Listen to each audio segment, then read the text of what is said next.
चलो भाई शुरू करते हैं।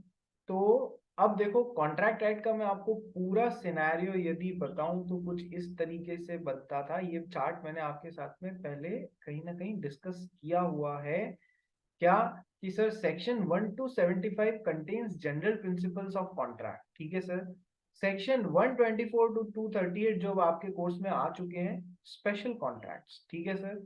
सर ये क्या है कि sir section 76 to 123 contract act में से हटाए जा चुके हैं और 239 to 268 हटाए जा चुके हैं। और पहले क्या है, सेल ऑफ गुड्स एक्ट के प्रोविजंस, मतलब कोई चीज को यदि कोई सेलर कोई चीज को बेच रहा है और कोई बायर उस चीज को खरीद रहा है, यहाँ मूवेबल आइटम्स की बात कर रहे हैं, गुड्स की बात कर रहे हैं, तो सर इससे रिलेटेड प्रोविजंस किसमें होते थे कि सर ये सेलर और सेलिंग और बाइंग के लिए क्या बन रहा है कि सर एक पर्टिकुलर तरीके का कॉन्ट्रैक्ट ही तो बन रहा है, तो कॉन्ट्रैक्ट एक्ट में ही सेल ऑफ गुड्स से रिलेटेड प्रोविजंस डाले गए थे।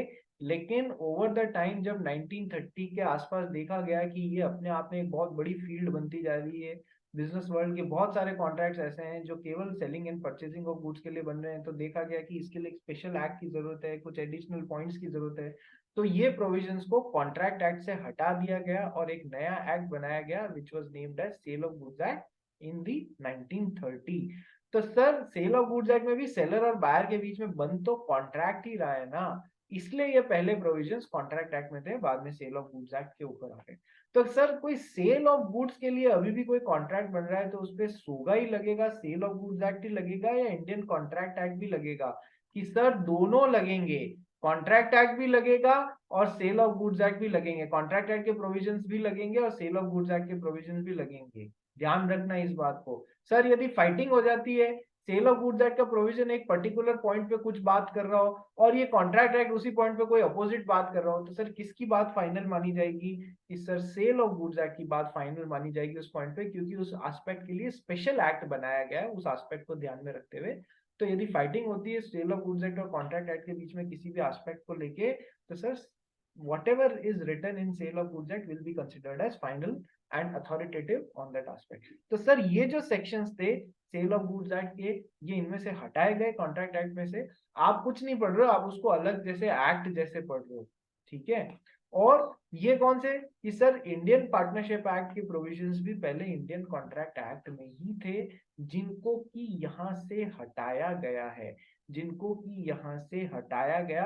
और 1932 के आसपास एक नया एक्ट इंडियन पार्टनरशिप एक्ट 1932 बना दिया गया था, क्योंकि बहुत सारा धंधा पार्टनरशिप फॉर्मेट में चलने लग गया था। तो नीड फेल्ट हुई, अ नीड वाज फेल्ट कि इसको एक स्पेशल लॉ का रूप दिया जाए। इसी तरीके से आप मेजर मेजर यदि आप आपकी कोर्स की बात करो, कॉन्ट्रैक्ट एक्ट पूरा पढ़ रहे हो, आप पार्टनरशिप पूरा पढ़ रहे हो, सेल ऑफ गुड्स एक्ट पूरा पढ़ रहे हो, तो आधे से ज्यादा तो आपको फाउंडेशन में ये लोग कॉन्ट्रैक्ट एक्ट ही पढ़ा रहे हैं।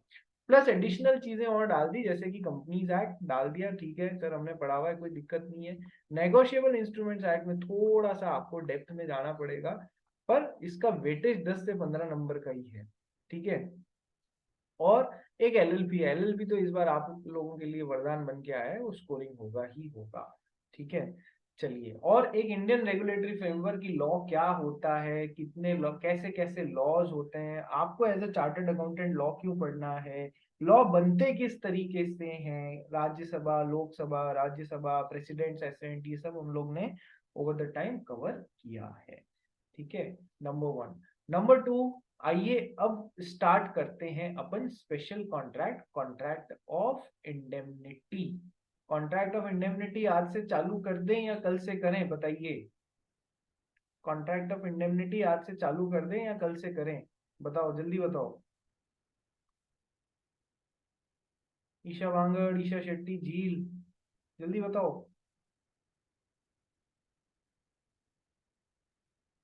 अरे भाई, एम आई ऑडिबल और नॉट? रिया, रिया, हाँ सर। कब से कर दें, अभी से या कल से करें? सर आपकी मर्जी। मेरी मर्जी, तो चलो फिर स्टार्ट करते हैं। What is the contract of indemnity? Indemnity का मतलब होता है to make good the losses. Indemnity का मतलब होता है to make good the losses, security, giving security to some person against the losses, to compensate the party who has suffered some loss. This is the contract of indemnity. बेटा ये एक बहुत बड़ा legal term है, केवल contract act में ही नहीं और भी जगह इसके यूजेस आते हैं। कैसे कि देखो, मान लो खनक के पास में नारीमन पॉइंट पे एक ऑफिस था, ठीक है, ये उसकी मालकिन है। तो खनक ने एक मिस्टर एक्स को ये ऑफिस किराए पे देने का कॉन्ट्रैक्ट बनाया, ये ऑफिस किराए पे देने का कॉन्ट्रैक्ट बनाया, ठीक है, किराए पे देने का कॉन्ट्रैक्ट बनाया।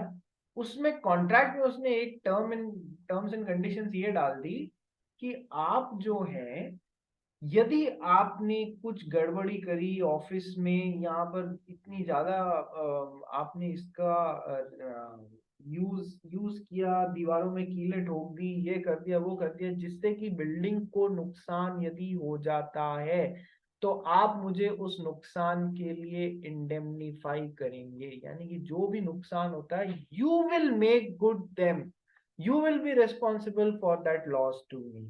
ठीक है, आपने इस बिल्डिंग को किराएदारी के दौरान या ऑक्यूपेशन के दौरान नुकसान पहुंचाया तो वो एक इंडेमनिफिकेशन क्लॉज डालते हैं। आधे से ज्यादा जने यूज करते हैं, समझदार आदमी इस क्लॉज को यूज करता है, इंडेमनिटी लेता है।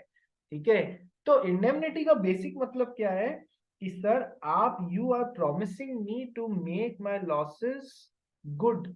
ठीक है, अच्छा ये जरूरी नहीं है कि जिसने इंडेमनिटी दी है उसी के कारण ये लॉस हुए हो, किसी थर्ड पार्टी के कारण भी यदि लॉस होते हैं तो वो भी इंडेमनिफिकेशन के द्वारा इंडेमनीफायर कवर कर सकता है इंडेमनीफाइड के ऊपर। मतलब इंडेमनीफायर और इंडेमनीफाइड दो पार्टीज होती हैं। जो इंडेमनीफाई कर रहा है वो इंडेमनीफायर कहलाता है। जैसे कि इंश्योरेंस कंपनी ने आपको, मिस्टर एक्स को, एक इंश्योरेंस पॉलिसी बेची तो he is the indemnifier, insurance company is the indemnifier, ये इंडेमनीफाई कर रही है, और mister x is the indemnified, जिसे इंडेमनीफाई किया गया है।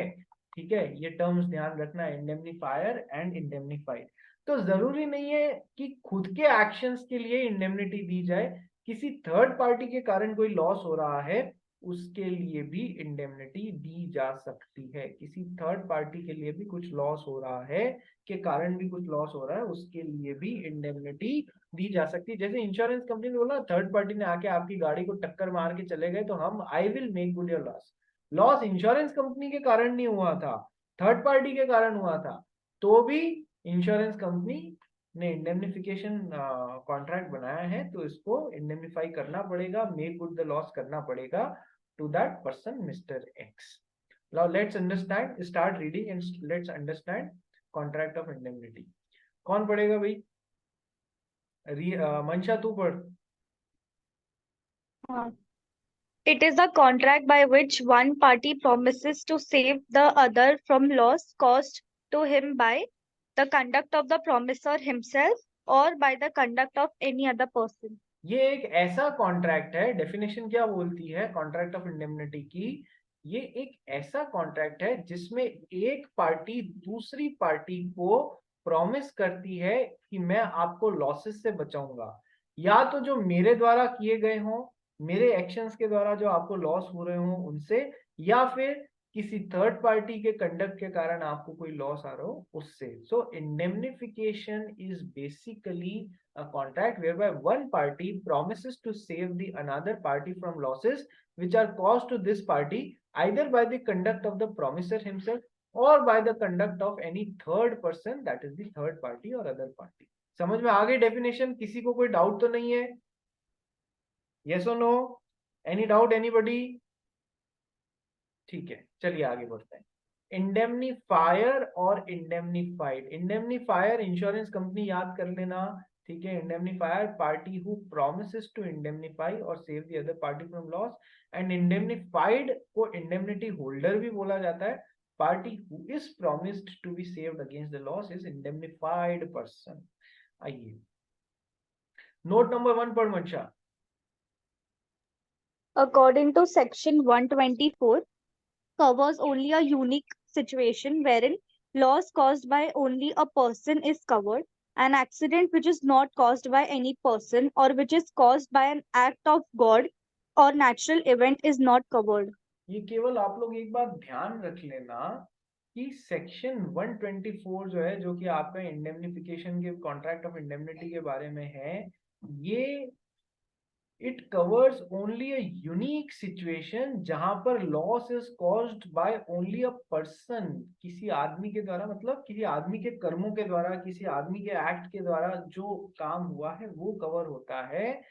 An accident which is not caused by any person, जो किसी आदमी के द्वारा नहीं हो, या फिर which is caused by an act of God और नेचुरल इवेंट, जैसे कि बारिश होना, बाढ़ आ जाना, उससे की गई चीजों को कवर नहीं करता है। यदि आपको ऐसी चीजों को इंडेमनिटी में कवर कराना है तो स्पेशली कॉन्ट्रैक्ट में आपको मेंशन करना पड़ता है।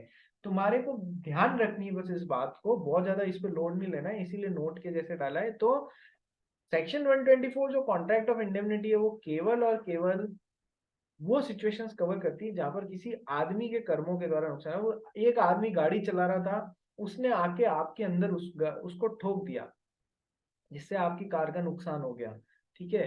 तो वो आदमी के ही तो एक्ट्स हैं यार जिसके कारण ये सब हो रहा है, इसलिए ये कवर होगा, ठीक है। लेकिन कोई बाढ़ और इन सब से आपकी गाड़ी खराब हो गई, ठीक है, गाड़ी पड़ी हुई थी, बाढ़ आ गई, उसमें डूब के खराब हो गई, ठीक है, वैसी सिचुएशंस कॉन्ट्रैक्ट ऑफ इंडेमनिटी में कवर नहीं होती। यदि उनको कवर इंश्योरेंस कंपनी कर रही है, अलग से क्लॉजेस डालेगी वो अपने इंश्योरेंस पॉलिसी में, ठीक है। आइए नोट नंबर 2 पढ़िए। But in case of Gajanan Mureshwar versus Mureshwar Madan, decision is taken on the basis of English law. As per English law, indemnity means promise to save another harmless from the loss. Here it covers every loss, whether due to negligence of promisee or by natural calamity or by accident.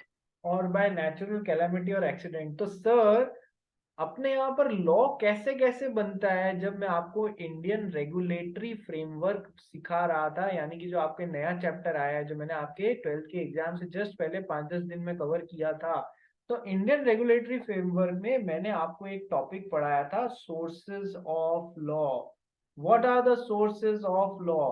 कि sir सबसे पहले एक तो parliament में हमारे law बनता है, दूसरा सोर्स ऑफ लॉ है आपके कि सर जो जुडिशियल डिसीजंस होते हैं वो भी हमारे लिए लॉ का ही काम करते हैं। जैसे कि एक जुडिशियल डिसीजन आया था मोहरी बीबी वर्सेस धर्मोदास घोष।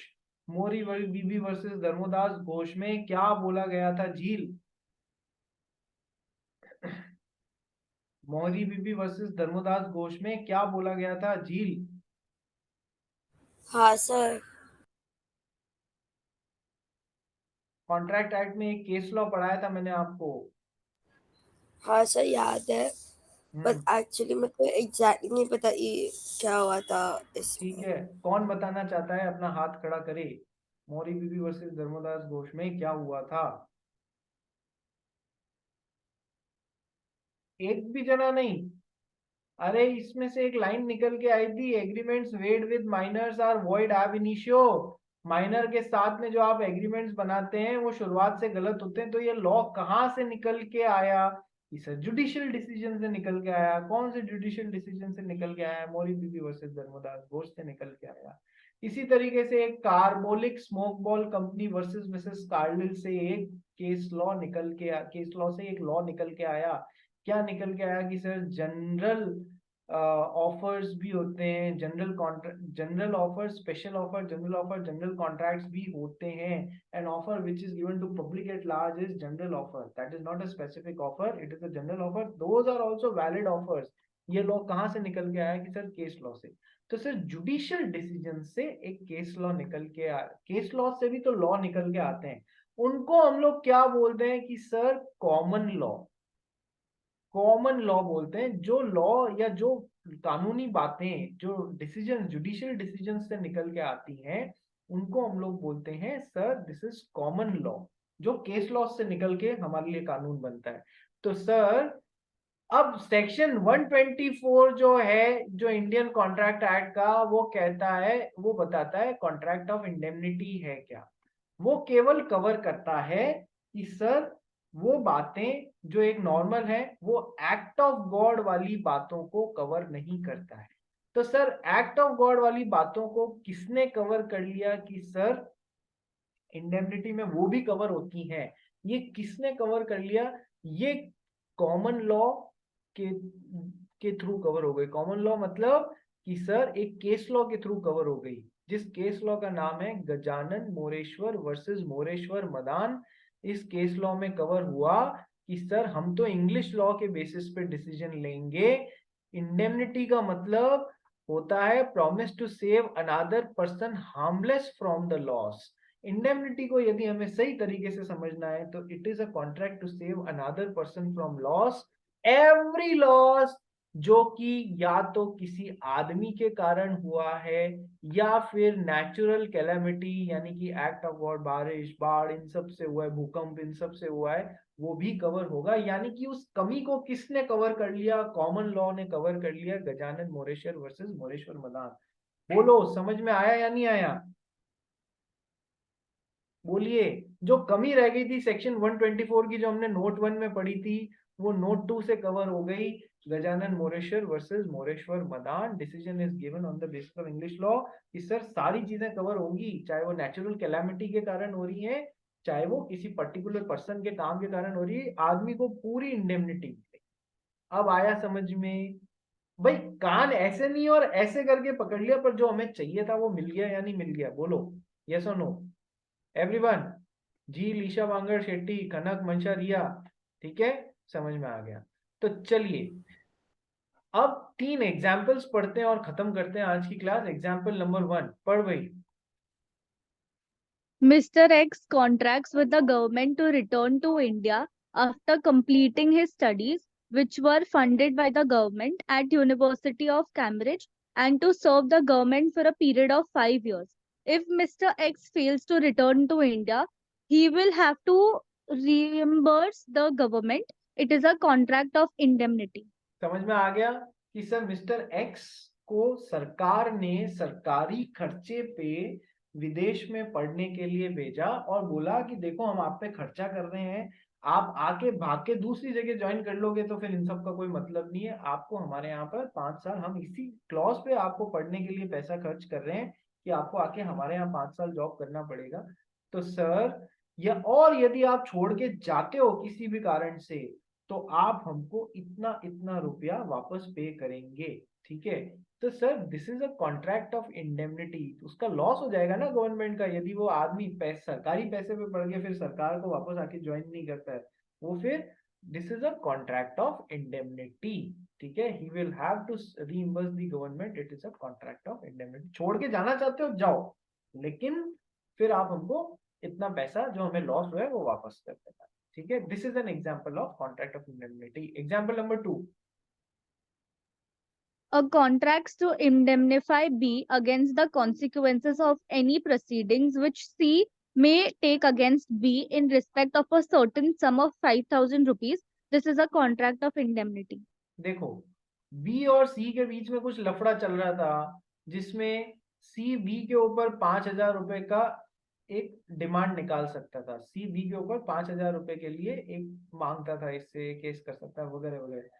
तो ए ने बी को एक कॉन्ट्रैक्ट बनाया कि सी से तेरे को जो भी नुकसान होगा वो मैं पूरा करूंगा, वो मैं पूरा करूंगा। This is an example of a contract of indemnity. Riya क्या हुआ बोल। और मेरे को एग्जाम्पल 1 कम समझा। एग्जाम्पल 1 कम समझा? क्या हुआ देख, एग्जाम्पल 1 में क्या हो रहा है। तू है, तू एक सरकारी मुलाजिम है, you are a government official, ठीक है। गवर्नमेंट ऑफिशियल्स को भी तो अपना कैरियर में आगे बढ़ने के लिए फर्दर स्टडीज करने का अधिकार होता है। हाँ सर होता है। तो सर अब तूने क्या किया, गवर्नमेंट को सेटिस्फाई किया कि मैं यदि ये पढ़ाई करके आऊंगी तो इससे गवर्नमेंट का काम ही अच्छे से संभालने में मुझे फायदा होगा, तो आप मेरे को रीइंबर्स करो, ये जो भी पढ़ाई के लिए है ना, आप उसको मेरे, आप उसके लिए मेरे को स्पॉन्सर करो, ठीक है। गवर्नमेंट को भी समझ में आ गया, उसने तेरे को स्पॉन्सर कर दिया। लेकिन खर्चा था $5 लाख का, $5 लाख का खर्चा था, ठीक है। तो $5 लाख के खर्चे में गवर्नमेंट ने लेकिन रीइंबर्समेंट करने से पहले एक वहां पर क्लॉज लगा दिया, मैम आप आओगे उसके बाद में 5 साल आपको मिनिमम हमारे यहाँ पर जॉब करनी पड़ेगी 5 इयर्स तक, ताकि हमें भी हम जो आपके लिए ये कर रहे हैं उसका बेनिफिट हमको मिले। ऐसा मत करना कि खर्चा हमारे से ले लो, पढ़ के आओ और आते ही हमारे को छोड़ के किसी प्राइवेट ऑर्गेनाइजेशन या दूसरी ऑर्गेनाइजेशन को ज्वाइन कर लो। ऐसा करोगे तो फिर हमको प्रॉब्लम होगी। तो आप जब पढ़ाई करके आओ तो आप हमें इंडेमनिफाई करो कि हम आपको उसी क्लॉज पे ये $5 लाख को देंगे कि आप आने के बाद में 5 साल हमें ज्वाइन करके रखेंगे, छोड़ेंगे नहीं। और जब आप यदि आपने छोड़ दिया इस दौरान तो आप हमें इंडेमनीफाई करेंगे जो भी ये अमाउंट है उससे, यानी कि हमारा लॉस हो जाएगा तो आप हमें ये पैसे रिटर्न करेंगे, ठीक है। This is what is the contract of indemnity to make good the loss. Riya समझ में आया? Yes, sir. Yes. ठीक है। इंश्योरेंस वाला example is also contract of indemnity. तेरी कार थी, तूने इंश्योरेंस कंपनी से ले लिया, कार का एक्सीडेंट हो गया, she will insurance company will make good your loss. This is ठीक है।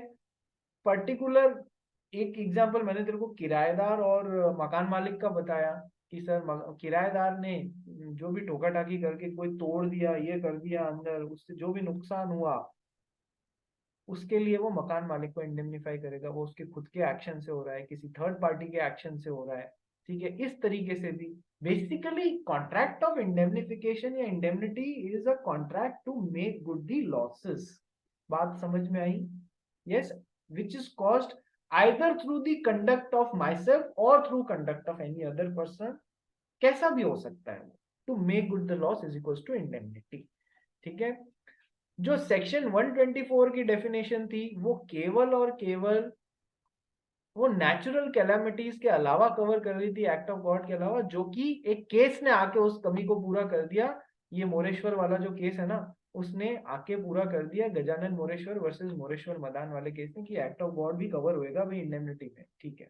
चलिए एग्जाम्पल नंबर 2 भी पढ़ लिया, एग्जाम्पल नंबर 3 की तरफ चलते हैं। मंशा, X may agree to indemnify Y for any loss or damage that may occur if a tree on Y's neighboring property blows over. If the tree then blows over and damages Y's fence, X will be liable for the cost of fixing the fence. देखो x और Y थे, तो x ने Y को इंडेमनिफाई किया। क्या? ये जो पेड़ है ये यदि गिर के तेरी फेंस पे आ जाता है तो I I I will indemnify you. Indemnify means to make good the loss. अब यदि ये पेड़ सही में गिर के इसकी फेंस को तोड़ देता है तो उस फेंस को सही कराने का जो भी खर्चा होएगा, जो इसको लॉस हो रहा है, उसके लिए ये इसे इंडेमनिफाई करेगा, he will make good the loss. क्या ये बात समझ में आई? बोलिए। कॉन्ट्रैक्ट ऑफ इंडेमनिफिकेशन ऑलमोस्ट आपको समझ में आ गया। अब इस पर्टिकुलर पोर्शन में हम क्या पढ़ेंगे? Contract of indemnity. सर इसकी बेसिक बातें नंबर 1, नंबर 2, और मतलब कुछ क्वेश्चंस आते हैं इस दौरान। Rights of indemnity holder, indemnity holder जो है उसके क्या क्या राइट्स होते हैं, इंडेमनिफायर की लाइबिलिटी कब चालू होती है, ठीक है।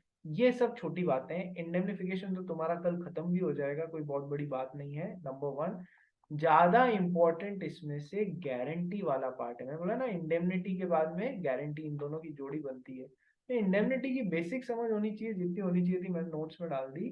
कल इंडेमनिटी 5-10 मिनट और डिस्कस करके उसके बाद में हम गारंटी पे आएंगे। ये थोड़ा लंबा है और ये ज्यादा इंपॉर्टेंट है इन कंपैरिजन टू इंडेमनिटी, ठीक है। कल इसको आगे बढ़ाते हैं। अब आज ज्वाइन करना 2:30 पे, वहां पर मैं आपको कंपनीज एक्ट का रिवीजन चालू करा दूंगा। फाइन, ठीक है, ठीक है भाई। Yes, sir. Yes, sir. Thank you. Okay, thank you.